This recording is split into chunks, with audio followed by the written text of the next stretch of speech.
Welcome to this tutorial brought to you by Gospel Beats, your source for music, blogs, tutorials, IT stuff, and beyond.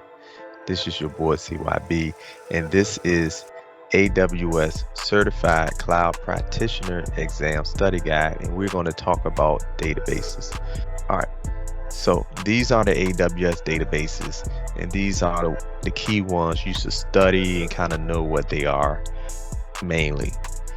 So we got Relational Database Service, RDS. We got DynamoDB, Amazon Redshift, Elastic Cache, Host Self-Managed Database in AWS, DocumentDB, Key Spaces, Neptune, Quantum Ledger Database. And we're going to go through each one briefly.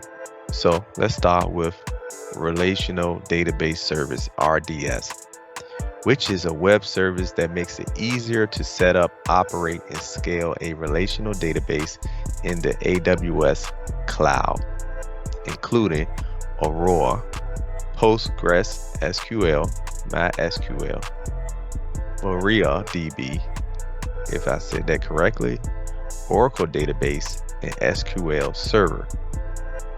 You can access data in relation to another piece of data in the database.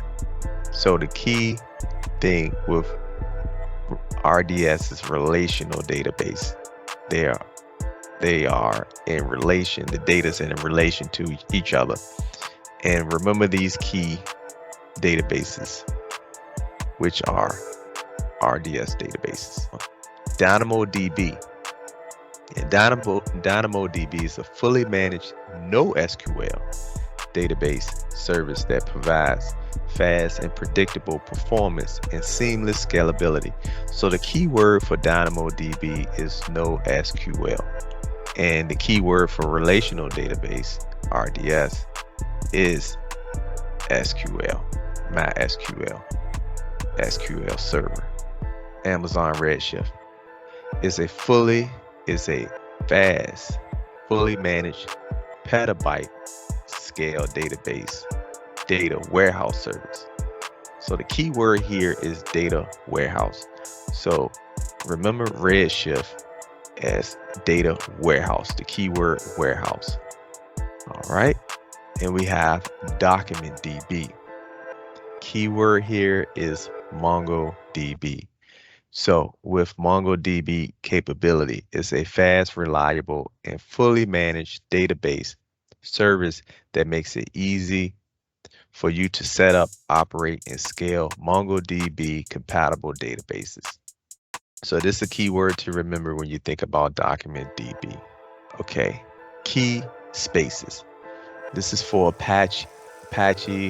Cassandra is a scalable, highly available and managed Apache Cassandra compatible database. Of course, the keyword, if I'm pronouncing it correctly, is Apache Cassandra. So Neptune is a fast, reliable, fully managed graph database, keyword graph database service that makes it easy to build and run applications that work with highly connected data sets. Next, we have Quantum Ledger Database. So Amazon QLDB is a fully managed ledger database that provides a transparent, immutable, and cryptographically verifiable transaction log owned by a central trusted authority. The key word here is ledger, which is in the actual name of the database. All right, then I included Elastic Cache because it's somewhat in the category of databases.